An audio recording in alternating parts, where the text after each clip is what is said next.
Hello, and welcome back to Best English Podcast. I'm your host, Sarah. Today, we're stepping into something most learners overlook, yet it's the very thing that can transform your English. For years, people believed learning was a lonely path. You sit at your desk, open your books, maybe install a dictionary app, and repeat words until your head spins. But here's the truth. Language was never meant to be learned alone. Language was born in community.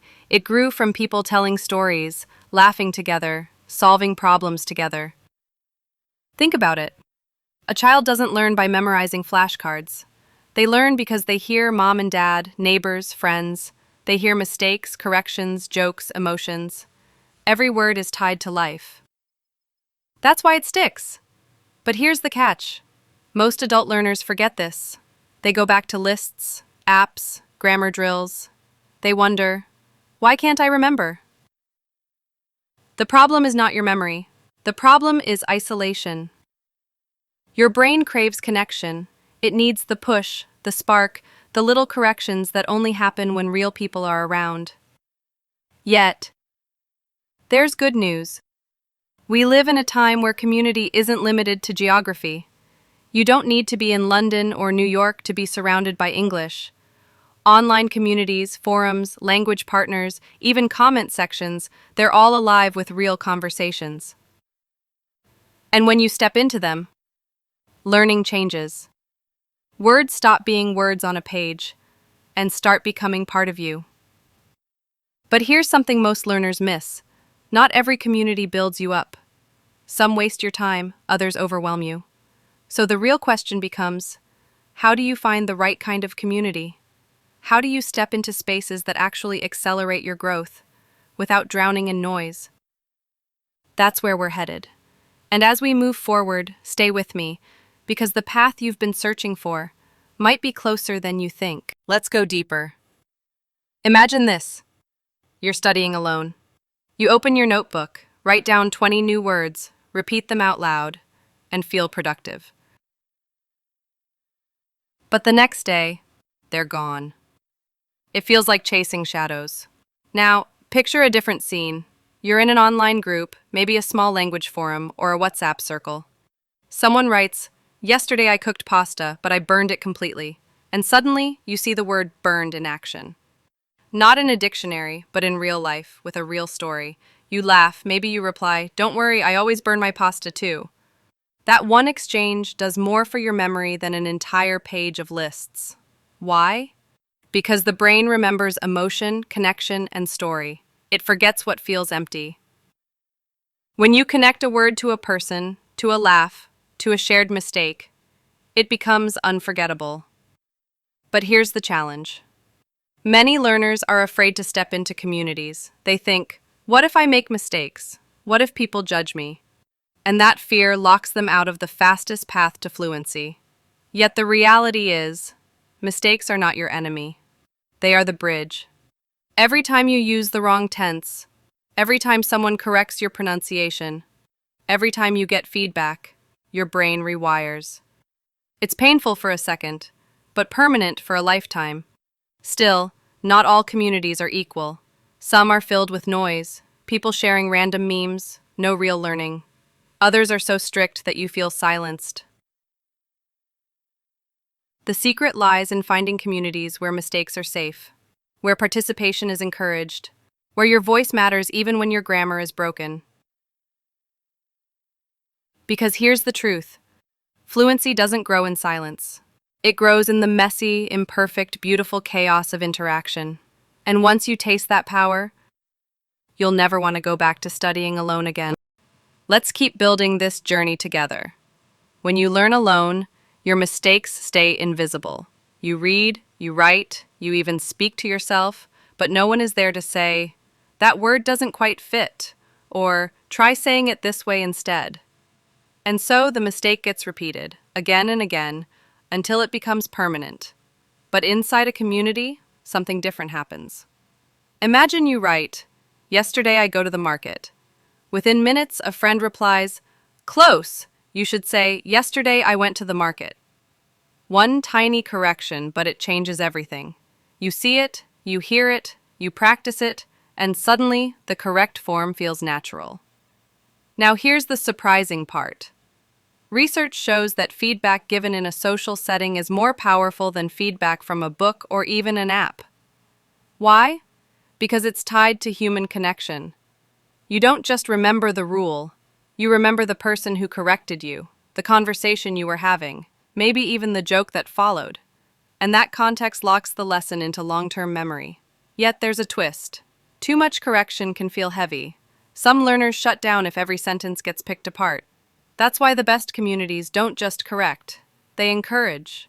They balance every adjustment with support. Every, no, not like that, with a, yes, that's much better. Because learning isn't just about grammar, it's about confidence.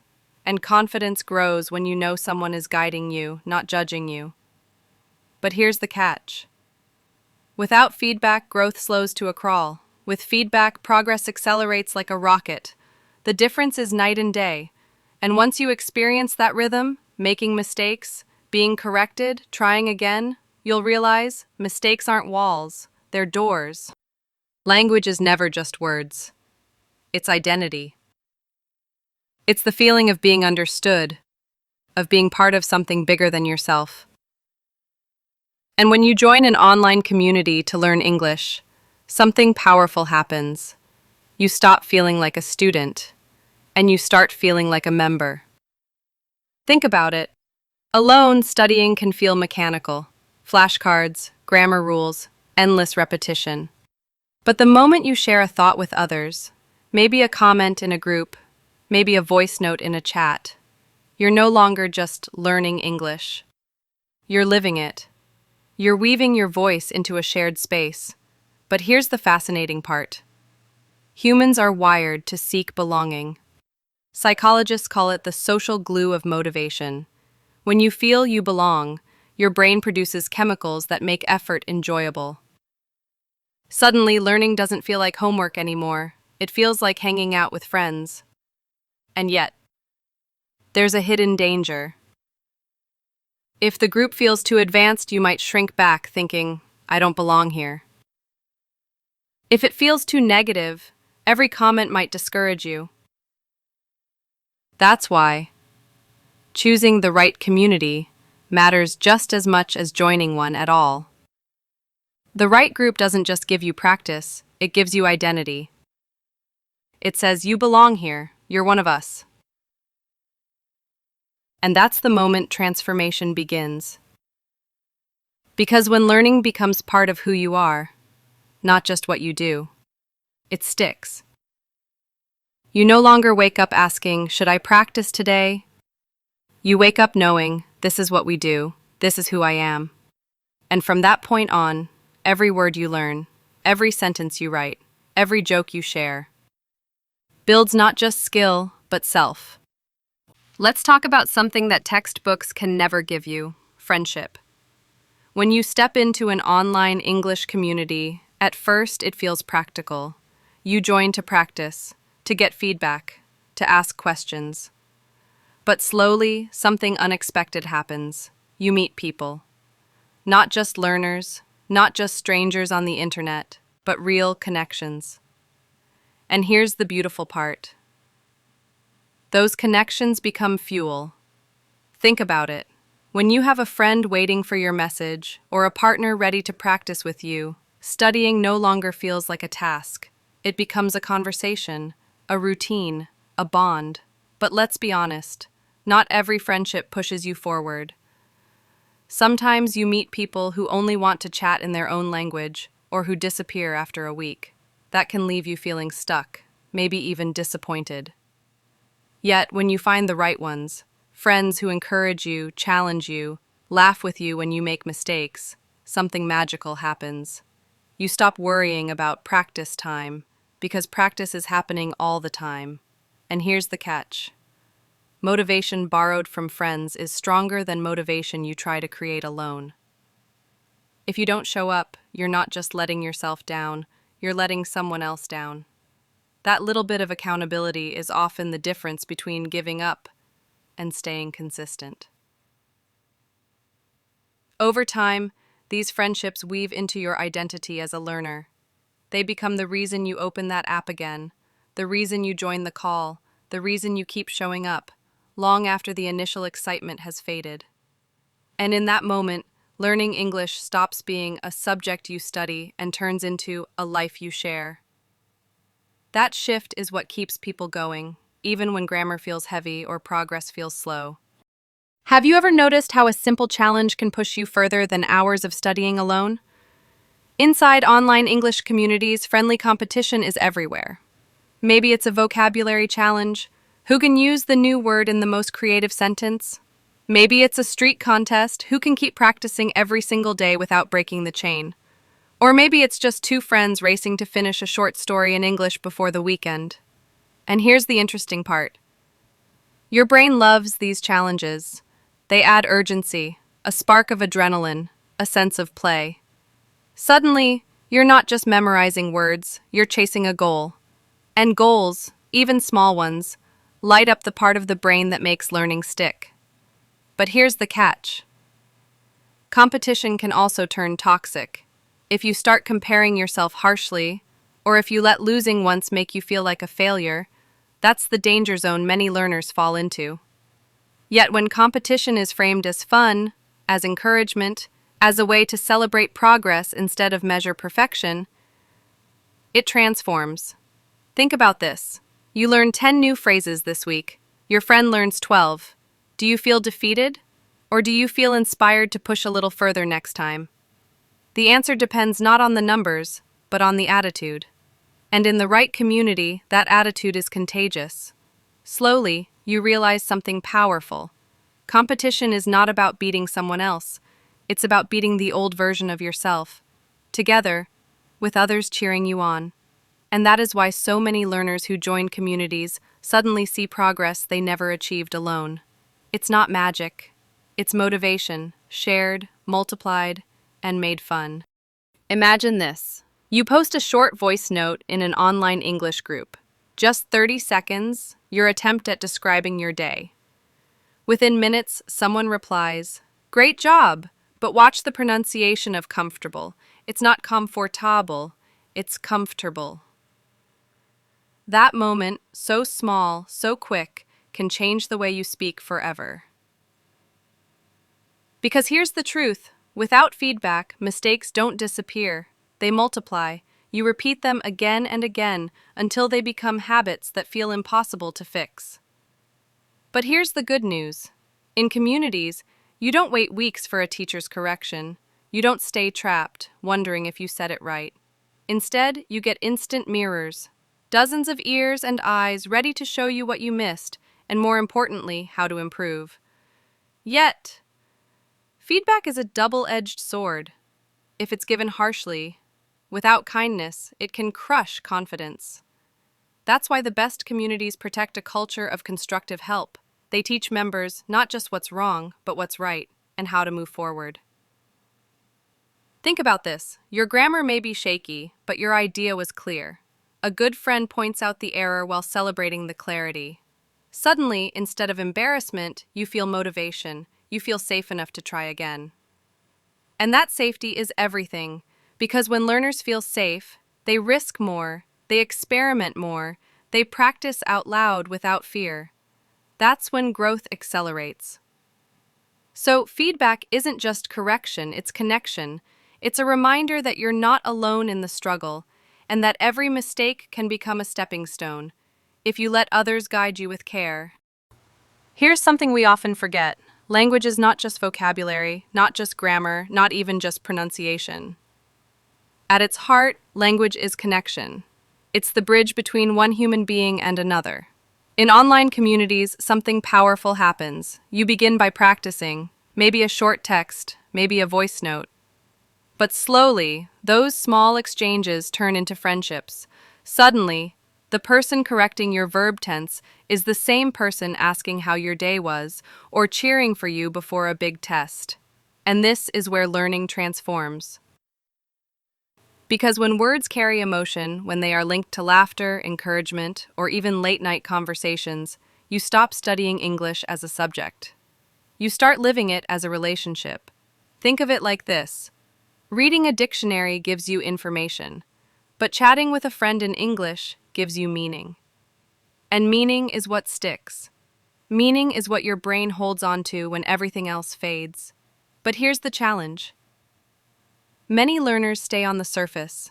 They exchange a few phrases, they say hello, they correct each other once or twice, and then stop. Without deeper connection, the motivation slowly fades.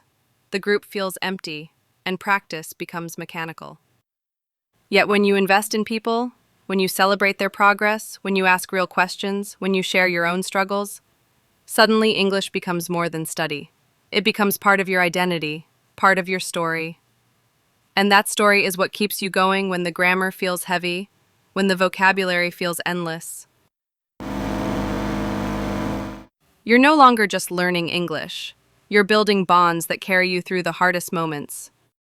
By now, we've seen how online communities can be powerful engines for growth. They give you practice, connection, and motivation. But let's be honest, every strength has its shadow. And if we don't notice the traps, we can fall right into them. One of the biggest dangers is dependency. You join a group, you feel supported, you practice every day. It feels amazing. But then, instead of building your own voice, you begin to lean too heavily on others. You wait for them to answer.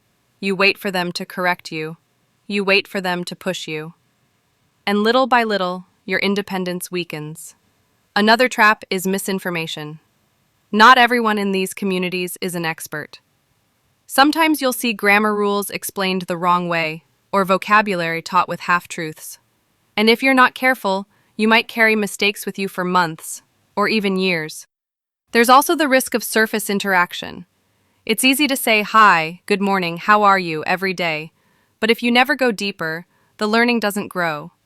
Your words stay shallow, your sentences stay simple, and soon your progress stops. And finally, there's burnout. Many learners join 10 groups, 20 groups, jumping from one chat to another, thinking more is better. But instead of real progress, they feel scattered, distracted, exhausted. And in the end, some even quit English altogether.